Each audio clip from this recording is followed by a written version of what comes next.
Donald Trump ने south Asia में सबसे पहला call prime minister Narendra Modi को किया, जो कि भारतीय वजीर आजम है। 5 साल से चाइना वेट करता रहा कि भारत फ्लाइट्स को रिज्यूम करेगा, इनको वीजा देगा। चाइनीज को वीजा नहीं मिल रहा।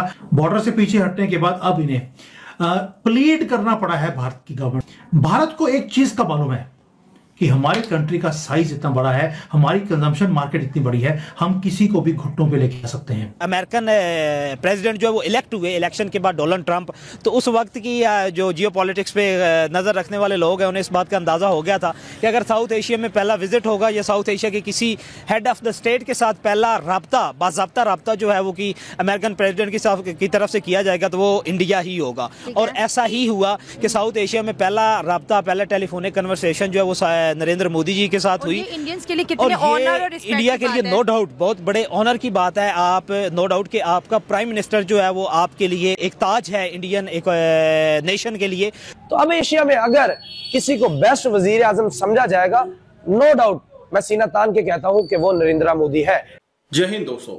अमेरिका को हाथ में, चाइना को औकात में और पूरे दुनिया को जेब में रखने की कला अगर किसी को आती है वो है भारत के प्रधानमंत्री नरेंद्र मोदी जी।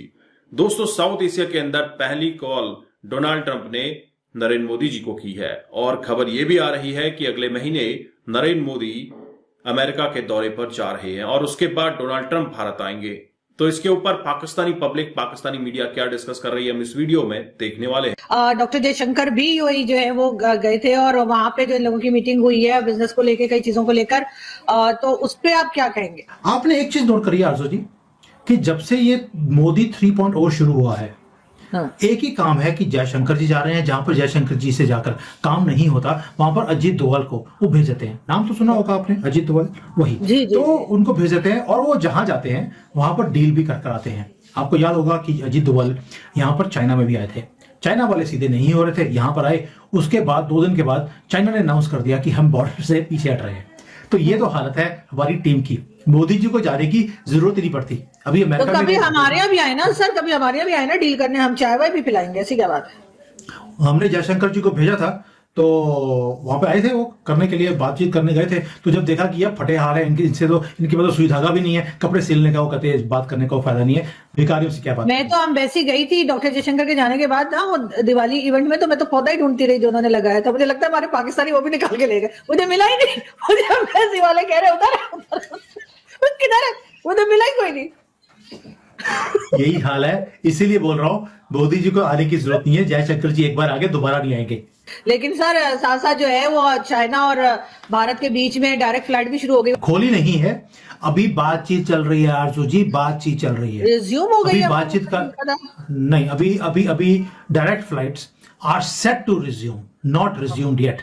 लेकिन सर ये चमत्कार हुआ कैसे? लेकिन सर ये अचानक से चमत्कार हो कैसे गया? सॉरी आपकी बात काट। देखिए, मैं पहले बोला आपको, डोभाल जी आके गए थे यहाँ पर और अक्टूबर में या नवंबर में आए थे यहाँ पर, और वो 2-3 दिन यहाँ पर, वैसे तो उनके 2-3 घंटे बड़े भारी होते हैं, और अभी चाइना में 3 दिन लगा के गए। बात एक ही करी, बॉर्डर से पीछे हट जाइए। 5 साल से चाइना वेट करता रहा कि भारत फ्लाइट्स को रिज्यूम करेगा, इनको वीजा देगा। चाइनीज को वीजा नहीं मिल रहा। आपको मालूम है कि मेरी वाइफ इंडिया जाना चाहती है, उसको भी वीजा नहीं मिल रहा, जबकि वो मैरिड है एक इंडियन नेशनल के साथ, तो भी वीजा नहीं मिल रहा। तो वीजा नहीं दिया, इनकी इन्वेस्टमेंट्स को रोक दिया, ऊपर से इनके जितने ऐप्स थे उनको बंद कर दिया। आपको मालूम है कि कितने सैंक्शंस भारत ने लगाए हुए थे 2020 से, कुछ भी चलने नहीं दिया चाइना का। और आज 5 साल के बाद putting their tail between their legs, they had to move away from the border. Border से पीछे हटने के बाद अब इन्हें प्लीड करना पड़ा है भारत की गवर्नमेंट को। मैं इसलिए नहीं बोल रहा हूं क्योंकि मैं भारतीय हूं, मैं इसलिए बोल रहा हूं कि this is actually the reality.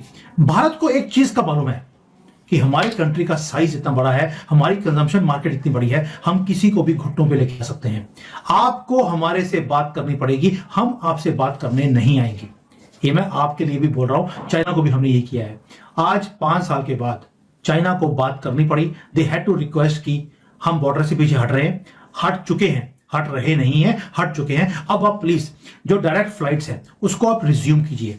क्यों चाइना को बोलना पड़ा या प्लीड करना पड़ा, ये बड़ा इंटरेस्टिंग है। कई लोग बोलते हैं कि भाई ये सिर्फ इसलिए कि उन्होंने भारत की मार्केट की जरूरत है। Yes, it's a very big factor. लेकिन चाइना का मेजर मकसद ये है कि उनकी कंपनीज की जो इन्वेस्टमेंट्स हैं वो भारत में करनी है। ये सिर्फ माल बेचना ही नहीं है, भारत में वो बनाना भी चाहते हैं।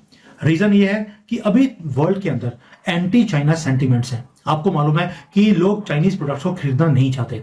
अभी चाइना वो चाहता है कि भारत में अगर वो बनेगा अंडर मेक इन इंडिया, तो यहां से बनकर वो पूरे दुनिया में अगर एक्सपोर्ट होगा तो उसके एक्सपोर्ट्स के ऊपर रोक नहीं लगाई जाएगी। इस वक्त भारत को भी मालूम था कि ये बिल्कुल फंसे हुए हैं, इनके पास माल बेचने की मार्केट नहीं है। यूरोप ने खरीदना बंद कर दिया, पैसे नहीं है उनके पास। अमेरिका के पास हैसियत नहीं है, भारत खरीद सकता है, हमने रोक लगाई हुई थी। इसलिए इनको ये नेगोशिएट करना पड़ा हमारे साथ, फ्लाइट्स को रिज्यूम कराने की बात चली, और जब हमारी सारी शर्तें मंजूर हो गई हैं उसके बाद हमने बोला okay we will talk about resuming the flights. Plus resuming the flights के साथ साथ जो चाइनीज नेशनल्स हैं उन्हें भी फास्ट ट्रैक में अब वीजा दिया जाएगा, जो तड़प रहे हैं भारत में आने के लिए कि वहां जाएं और वहां पर इन्वेस्टमेंट्स करें। आप सोचकर देखिए, एक कंट्री के लोग बोलते हैं कि भाई हमने आपके कंट्री में आकर इन्वेस्टमेंट्स करनी है, हम बोलते हैं नहीं चाहिए, पीछे हट। तो वो वाला हाल है।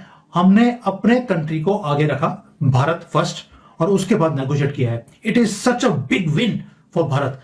लेकिन सर डोनाल्ड ट्रंप की अगर हम बात करें, वो भी हमें कुछ पाकिस्तानी लगने लगे, आते के साथ ही सबको धमकियां, अरे को टैरिफ बढ़ा दूंगा, ये कर दूंगा, बिल्कुल ना ऐसे जैसे बुआ मौसी जैसी हरकतें कर रहे स्टार प्लस के हीरोइनों वाली। तो क्या कहेंगे आप? मोदी जी ने उनसे फोन पे बात की है और जाने भी वाले मोदी जी फरवरी में। देखिए, पहली बात यह कि we have to understand Modi and Trump दोनों के जो रिलेशनशिप्स हैं वो पहले जो टर्म था ट्रंप का तब भी बहुत अच्छे थे, और मोदी जी ने बहुत सपोर्ट भी किया उनके कैंपेनिंग के अंदर भी, और इवन ट्रेड को इंक्रीज करने के लिए।